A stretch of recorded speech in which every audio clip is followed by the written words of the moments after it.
Darwin টেস্টে একদিন স্বপ্নের দিন, টাইগার পেস অ্যাটাকের দাপটে সিলগালা অস্ট্রেলিয়ার দম্ভের কফিন। শিকারীর কাজ শিকার করা, উইকেট পেয়েছেন আরো কত, হাসানের কাছে কোনোটাই নয় স্টিভ স্মিথের মতো। কপাল বলে একেই ডিআরএসি ছিল ভুল, স্মিথ তো বেঁচে গেলেন, তার দল পাচ্ছে না কুল।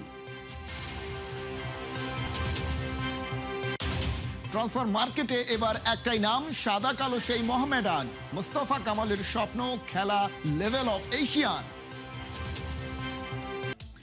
2 রানে আউট হয়েও বেঁচে গেছেন ডিআরএস এর ভুল সিদ্ধান্তে। স্টিভেন নিজেকে লাকি মনে করলেও দল ভালো না খেলায় হতাশ তার দল। অজিরা ঘুরে দাঁড়াতে পারবে তো? নিজেদের ব্যর্থতা স্বীকার করে টাইগার পেসারদের প্রশংসা করতে বাধ্য হলেন এই অজি ব্যাটসম্যান। অস্ট্রেলিয়ার ডারউইন থেকে নাহিয়ান বিন জসিমের রিপোর্ট।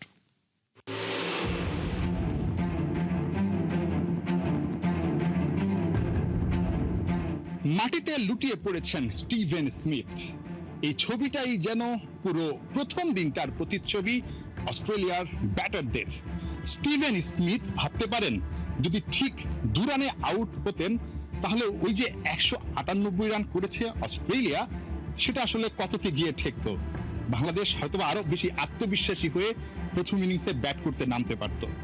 একটা আউট হয়েছিল যেটা রিভিউতে গিয়েছে স্টিভেন স্মিথের ইবাদতের বলে, সেটা কোনো একটা অবাক করা কাণ্ডে শেষ পর্যন্ত আউট হয়নি। অথচ স্টিভেন স্মিথ সেই রিভিউটা যখন চলছিল তখন তিনি হেঁটে হেঁটে ড্রেসিং রুমের পথে প্রায় অর্ধেকটা পথ চলে গিয়েছিলেন।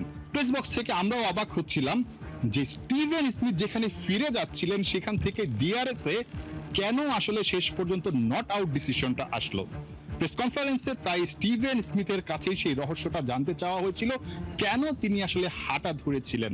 স্টিভেন স্মিথ একেবারে অকপটে স্বীকার করেছেন তার ওই বলটা ব্যাটে লেগেছিল, তিনি আউট ছিলেন, ভাগ্যক্রমে বেঁচে গেছেন। I think so, yeah.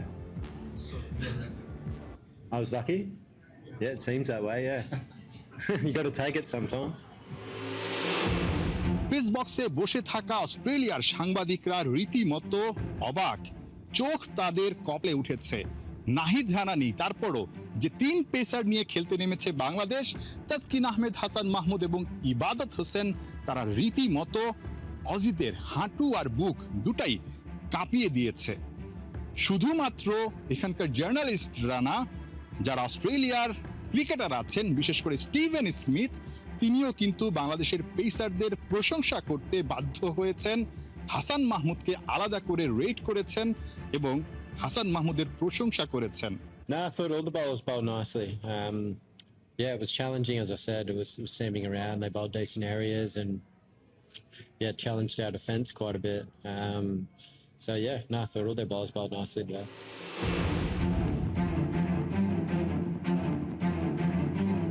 প্রথম দিন শেষে স্টিভেন স্মিথ হতাশায় ডুবে আছেন। তার চোখের ভাষা, তার মুখের ভাষা সেই কথাটাই কিন্তু আসলে বলছে। সম্পূর্ণ কৃতিত্ব বাংলাদেশের। ভাবতে পারেন এই বাংলাদেশ যেখানে কিনা তাদের নিয়ে সবাই চিন্তা করছিল বা ভাবছিল বা প্রেডিকশন করছিল যে 1.5 দিনে তারা হেরে বসবে, 2 দিনে তারা হেরে বসবে বা সর্বোচ্চ 3 দিনে এই টেস্টটা শেষ হয়ে যাবে, তারাই কিনা অস্ট্রেলিয়াকে প্রথম দিনটায় রীতিমতো চোখ রাঙানি দিয়েছে, ডমিনেট করেছে, একেবারে ড্রাইভিং সিটে থেকে শেষ করেছে। তবে স্টিভেন স্মিথরা জানেন টেস্ট ক্রিকেটে আসলে কিভাবে ফিরে আসতে হয়। নিঃসন্দেহে তারা দ্বিতীয় দিনটার শুরু থেকেই বাংলাদেশকে চাপে রাখার চেষ্টা করবে। টিম হোটেলে গিয়ে আজ রাতের যে টিম মিটিংটা আছে সেখানে কিন্তু তারা একটা নীল নকশা এঁকে ফেলবে কিভাবে বাংলাদেশকে আসলে চাপে রাখা যায়। বাংলাদেশ সেই ফাঁদে পাড়া না দিলে দ্বিতীয় দিনটাও কিন্তু টাইগারদেরই হবে। বিশেষ করে ব্যাটসম্যানদেরকে দায়িত্ব নিয়ে খেলতে হবে যদি প্রথম দিনের মতো দ্বিতীয় দিনেও অস্ট্রেলিয়ানদের চাপে রাখতে হয়। নাহিয়ান বিন জসিম। ডারউইনে টেস্ট ক্রিকেটে ফেরার উৎসবে জল ঢেলে দিয়েছে বাংলার পেস ব্যাটারি। স্বাগতিক অস্ট্রেলিয়ার দম্ভের মুখে ছাই ঘষে দিয়েছে হাসান, তাসকিন, ইবাদতরা। প্রথম দিনে 200 রান পার করার আগেই অল আউট মাইটি অজিস। আবার দিনের শেষ সেশনে ব্যাটিংয়ে নেমে স্টার্ক কামিন্সদের ভালোভাবে সামলেছেন তামিম মুমিনুলের সাজানো টাইগার ব্যাটিং লাইন। দ্বিতীয় দিনে শুধু ধরে রাখা চাই এই মোমেন্টাম। ডারউইন টেস্টে টাইগারদের দাপটের গল্প আবু নাইমের রিপোর্টে। হাসি, অ্যাগ্রেশন, প্রাপ্তি, এরপর আবার হাসি, ঠিক এভাবেই শেষ পেয়েছে ডারউইন টেস্টের প্রথম দিন। আর সেখানে এই ছবির মতোই জলজল করছে টাইগারদের পারফরম্যান্স শিট। কখনো বোলাররা, আবার কখনো স্পটলাইটে হাজির হয়েছেন ব্যাটিং ইউনিট। দিনের শুরু থেকে শুরু করা যাক। টানা 11 ওভার বোলিং করেও খুব একটা সুবিধা করতে পারছিল না বাংলাদেশ। আসলে উইকেটদের দেখাটাই মিলছিল না। কিন্তু 12তম ওভারে ওয়েদারেল্ট অফসাইডে খেলতে গিয়ে লিটনের হাতে ক্যাচ তুলে দিয়ে ফেরেন প্যাভিলিয়নে। উইকেট শিকারের পর তেমন সেলিব্রেট করার অভ্যেস নেই হাসান মাহমুদের। ব্যাটারের খারাপ লাগবে এই ভেবে, কিন্তু অস্ট্রেলিয়ার মাটিতে 23 বছর পর খেলতে নামা বাংলাদেশ দলের হয়ে উইকেটটা নিতে পারায় সেই হাসিটুকু ঠোঁটের কোণে ঠিকই লেগেছিল। মোর দ্যান বিউটি ট্রাভিস হেডের উইকেটটি ইনসাইড এজ হয়ে স্টাম্প ভেঙে গেছে অজি দানবের। উইকেটে থাকলে ভয়ঙ্কর হতে পারতেন সেই শঙ্কা ছিল, কিন্তু সেটা আর হাসান হতে দিলেন কই। লাইমলাইটে এবাদত চৌধুরী মার্নাস লাবুশেনের উইকেট নিয়ে অজিদের কোমর ভেঙে দিয়েছেন the rocket from Sylhet soil. এরপর একটা ব্রেক নেওয়ার সুযোগ পেয়েছিল অজিরা, কিন্তু সেটাও বা কতক্ষণ। অস্ট্রেলিয়ার মাটিতে অজিদের পাতা ফাঁদে ওদেরকেই আটকে দিচ্ছিল পেসাররা। 22 নম্বর ওভারে তাসকিনের করা ওই ডেলিভারিতে যেভাবে ক্যামেরুন গ্রিন ফিরলেন, তাতে স্পষ্টই হচ্ছিল এই টেস্টের প্রথম ইনিংসটা যাচ্ছে বাংলাদেশের দখলে। দলের আসা যাওয়ার মিছিলে একাই সামাল দিচ্ছিলেন তিনি, কিন্তু নন স্ট্রাইকে গেলে হয়ে যাচ্ছিল সারে সর্বনাশ। কারণ স্মিথ ছাড়া আর কোনো স্বাগতিক ব্যাটার টাইগার বোলিং অ্যাটাকের বিরুদ্ধে দাঁড়াতে পারছিল না।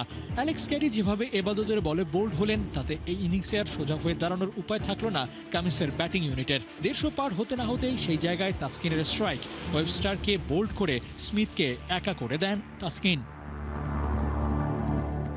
অস্ট্রেলিয়ান লঙ্গার ভার্সন লেজেন্ড স্মিথের 50টাই মাথা ব্যথার কারণ হয়ে ওঠে শান্তদের জন্য। ওর একটা ছোট্ট ভুলের ফায়দা নেওয়ার অপেক্ষায় ছিলেন, আর সেটা পেয়েও গেলেন। 51 নম্বর ওভারে শর্ট বলে ট্রাপে ফেলেন, আর সেটা চার্জ করতে গিয়ে লিটনের হাতে ক্যাচ তুলে বিদায় নেন স্টিভেন স্মিথ।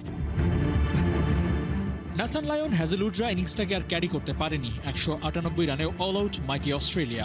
এরপর আসে বাংলাদেশের ব্যাটারদের সময়, দিতে হবে আগুনে পরীক্ষা। ট্রাভিস হেড, লাবুশানেরা যেখানে দাঁড়াতে পারেনি, সেখানেই ওদেরকে টিকে থাকতে হবে।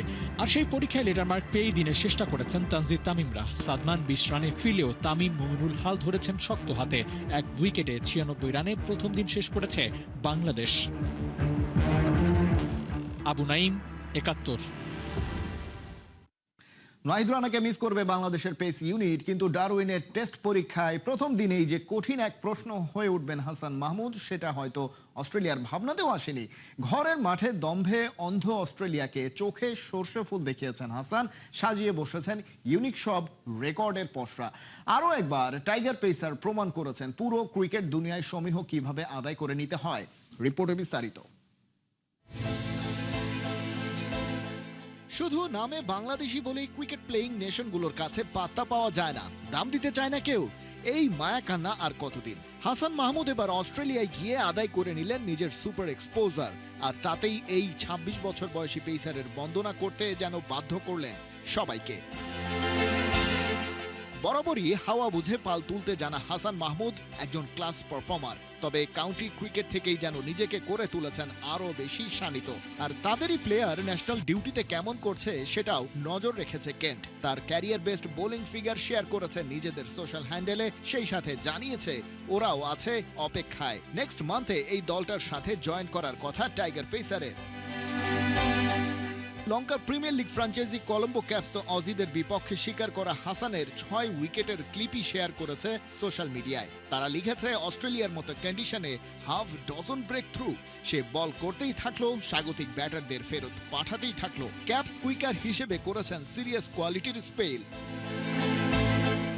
আর এই বন্দনা হবেই বা না কেন? রেকর্ড তো অনেকেই করে, আর অস্ট্রেলিয়ার মাটিতে নামলে তো রেকর্ড হওয়ারই কথা, কারণ সেখানে ম্যাচই বাংলাদেশ এর আগে খেলার সুযোগ পেয়েছে হাতে গোনা কয়েকবার। তবে হাসান মাহমুদের রেকর্ডের ধরনগুলোই প্রমাণ করছে কিভাবে পিওর ক্লাস মেইনটেইন করে ক্যারিয়ার জুড়েই বোলিংটা করে যাচ্ছেন এই ডানহাতি পেসার।